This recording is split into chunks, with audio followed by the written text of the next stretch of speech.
Hi, Michael here for another episode of Cuppa Talks. Today, I want to talk about creativity some more. Now, the weather here, you might notice I'm dressed rather warmly. The weather here has been extremely cold. It's mid-January, and we are in a very, very cold streak.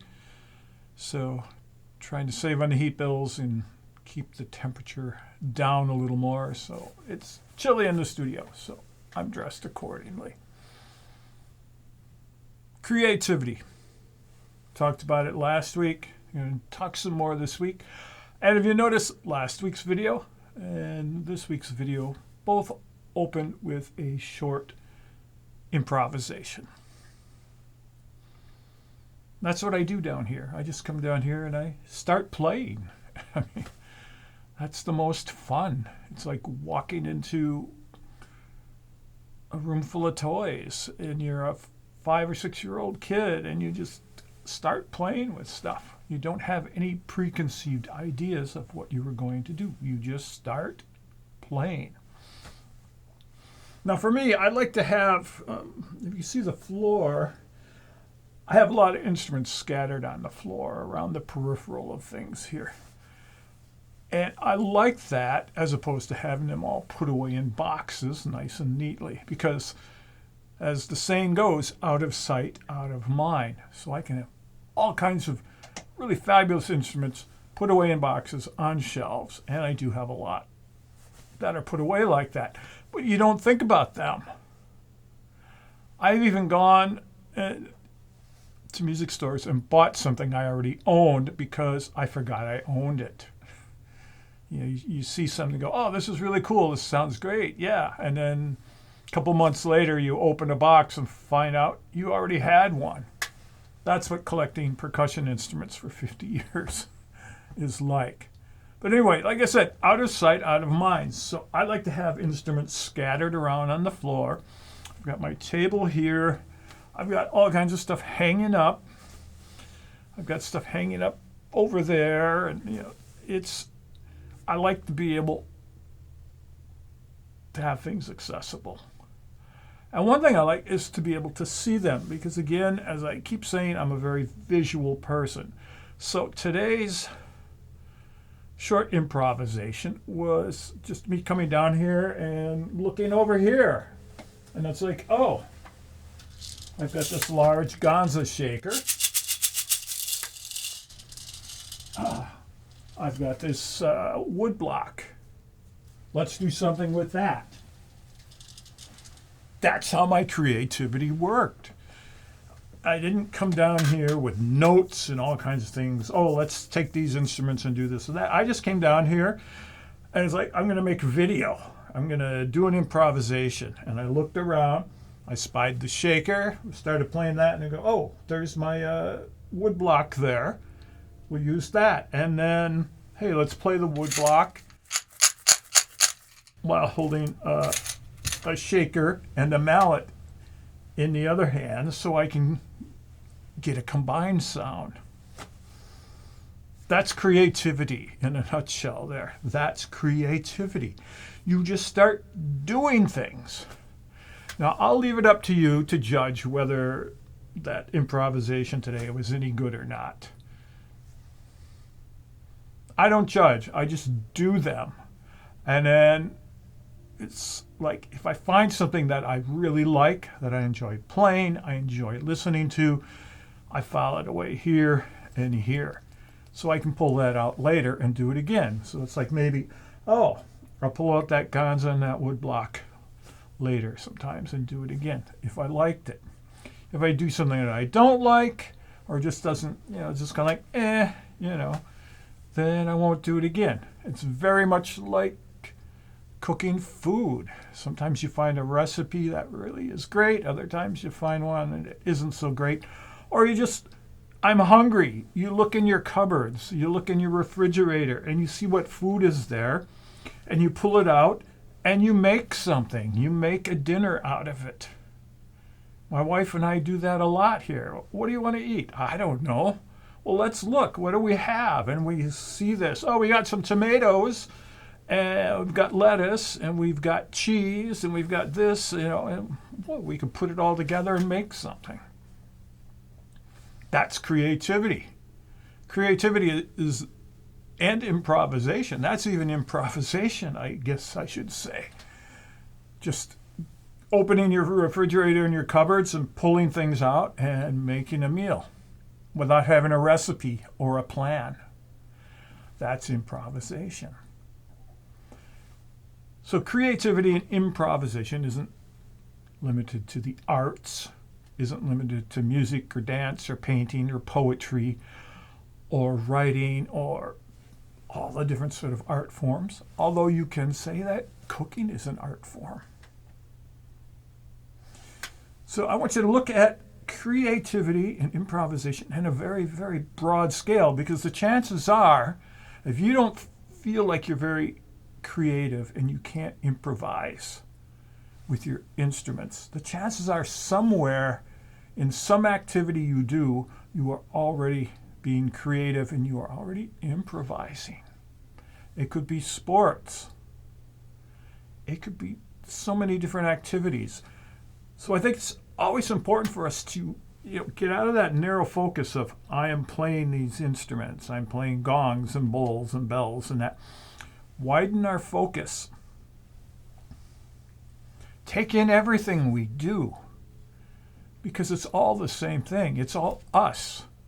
Everything I do is me. And the minute I learned that, everything changed, because I used to compartmentalize things. Okay, I'm a musician, I'm a writer, I'm cooking food, I'm cutting the lawn, I'm planting flowers, all these things. But the minute I learned that that's all just me expressing myself through different outlets, it was a revelation. So again, creativity, improvisation, let's talk about it. Yeah, that's why I have things sitting out. I have my mallet bag here. Besides all the mallets on the trays, I have all these mallets. I have stuff in the side pockets. I have one of my bows. I have big mallets. I have little mallets, rubber mallets, plastic mallets. Because I'll sometimes see a mallet and I'll be inspired and go, oh, what does that one sound like? I might pick up something like this. What does that sound like on the symphonic gong? Or on the number 8? So inspiration for me is everywhere. But again, being a visual person, I take a lot of my inspiration by seeing things. And when I'm here in my lab, it's like, ooh, what would that sound like? Or what could I do with this today? How can I manipulate this? What sort of sounds can I do?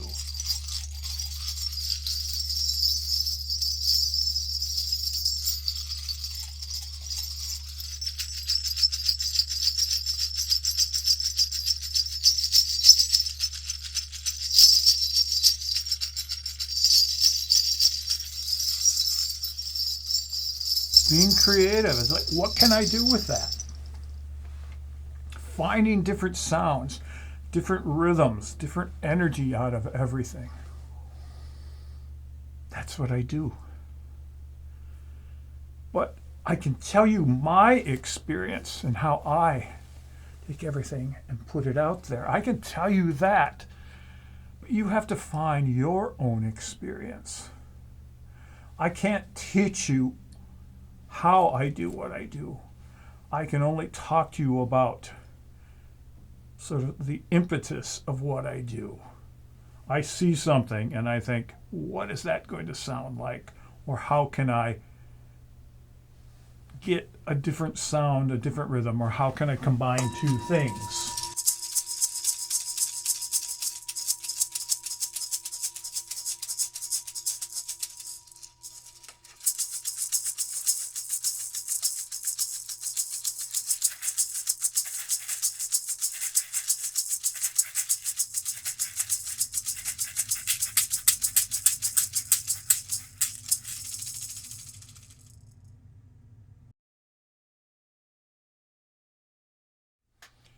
So here we are, creativity. How do you do it? How are you creative? How do you improvise? Again, for me, it's just starting with something. Go into your studio, your sound space, wherever your gear is located. I just pick something out and look at it and think, what am I feeling right now in this moment? How can I approach this instrument? What am I feeling? So with improvisation, creativity,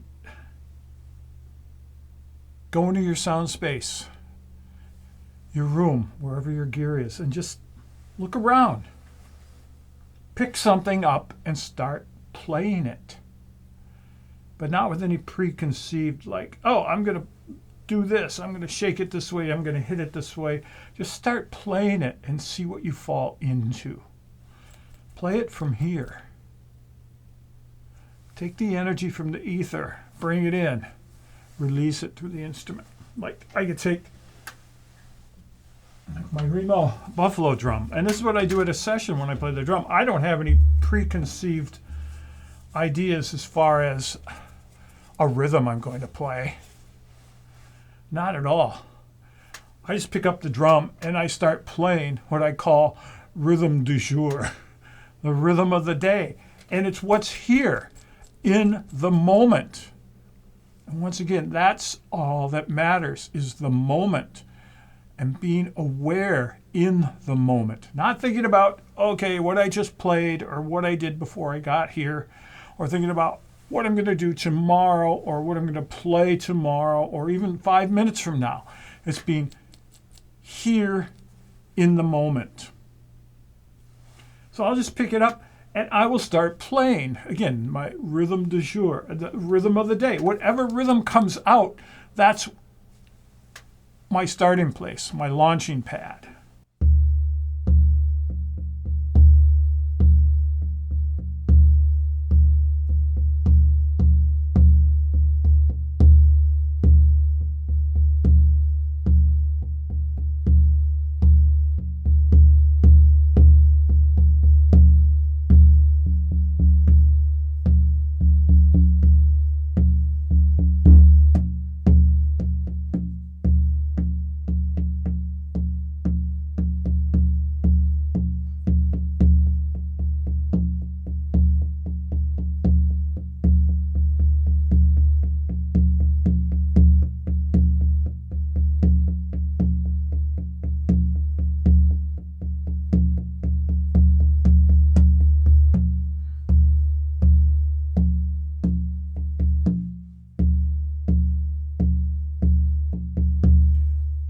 I just keep moving, and the rhythm changes because I'm feeling something different, and I seamlessly move into that next feeling, that next rhythm.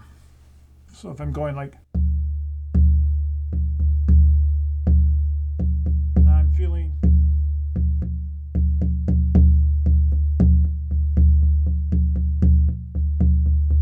notice how seamless that was. I just slid into the next rhythm. And then I might spy something and think like, oh, let's pick up a shaker.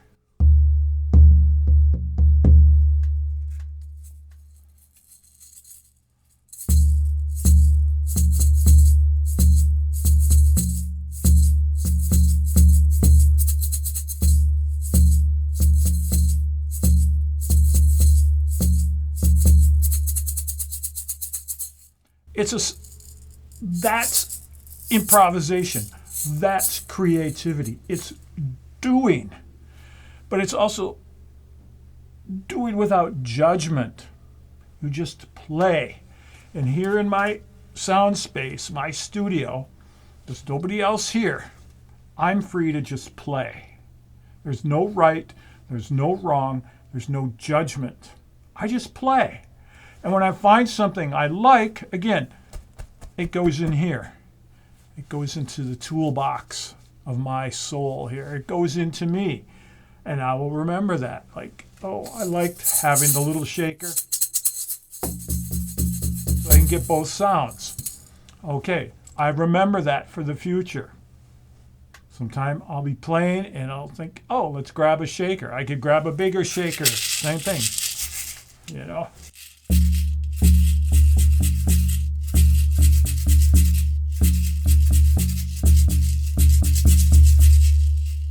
It's just being open. Again, all the sounds are in the ether. Everything is in the ether. You just have to draw on it and bring it in and release it.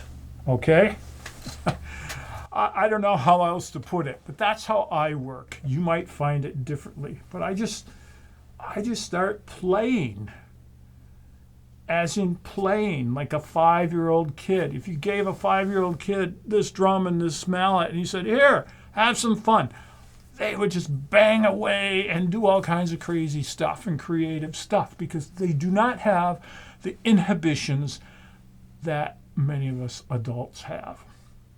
Unfortunately, when we are children, we have no inhibitions, and we will, especially in the arts, any sort of art, we will just color out of the lines because we do not even know that there are lines, supposedly. So we just color all over the place, and we have a glorious time doing it. And then the adults say, hey, there's lines there. You got to stay in the lines. You can't just be doing this and that. And they kind of drum that creativity right out of us. So it all goes back to beginner's mind. You need to have that beginner's mind. You need to think like a child, feel like that, and you need to approach your stuff and just open up. Not have any inhibitions. Don't worry about if somebody told you you can't drum, you have no rhythm. Pick up a drum and play it, okay? Find your rhythm. I've taught so many people who said, I have no rhythm, I can't drum, it's just not going to work. And I taught them and had them playing great stuff by the end of my session, end of my workshop.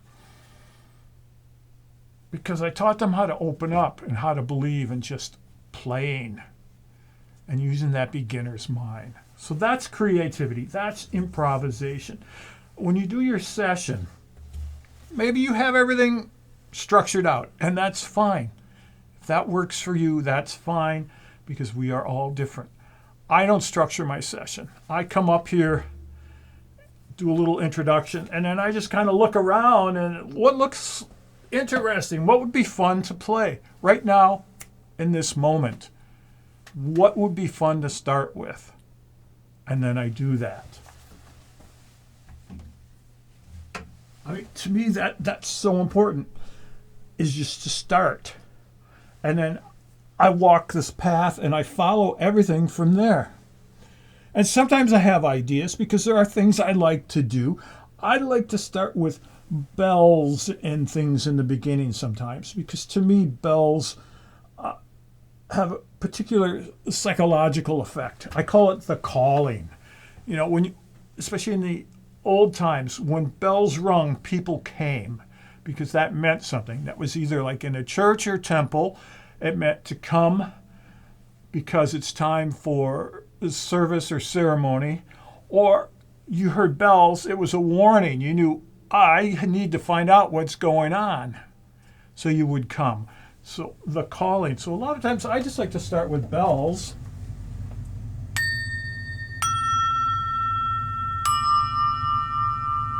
Because they're an invitation to people to get involved. But again, just go into your space, just start playing. No judgment. Just play. And the more we play, the more ideas we get that later on we can take from here and release when we are playing. Okay? Thanks for coming to today's Cuppa Talk, and we will see you next time.